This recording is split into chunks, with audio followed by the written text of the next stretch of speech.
Hi guys, I wish that I was a little bit more computer savvy so I could make this video a little bit more interesting with like visual effects and fun things, but I'm not that up to date on like how to do a good YouTube video, but I do have a lot of input on the Thomas Jefferson, notes on the state of Virginia, and also from the documentary Slavery and the Making of America. From Thomas Jefferson's text, I thought that some of the things he had to say were very interesting. It seemed like he knew exactly how a slave felt during the time. Like he could relate and understand some of the things that they were going through because he was a slave owner and he had a firsthand account and close relationship with them, so to speak.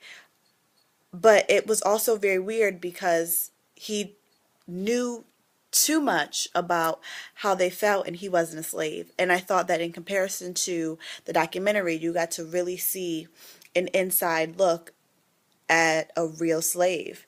And some of the things that from the documentary that I found to be interesting was the story about Frances and how, being a woman, she was trying to face trial and didn't get the fair trial that she deserved and was right to win because of her enslavement. And one interesting point that stuck out to me during the documentary is when someone pointed out that at the time, being a slave, you could be a free person, but being free meant you lived a harder life as a slave.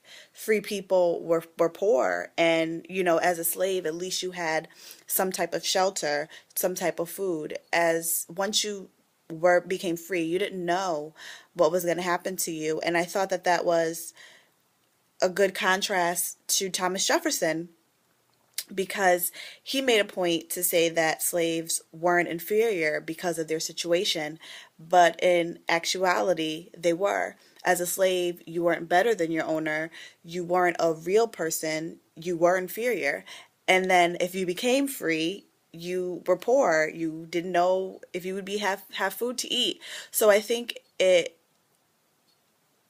without the documentary, you can try to form valid points on the text from Thomas Jefferson, but once you watch the documentary, it changes completely because you get to see exactly how the life of a slave was. It's not just a portrayal as seen in the eyes of Thomas Jefferson. So I thought that was very interesting. Just the overall perspective of this is what Thomas Jefferson thinks it was, and this is how it really was from the documentary. And I think that's it. Bye.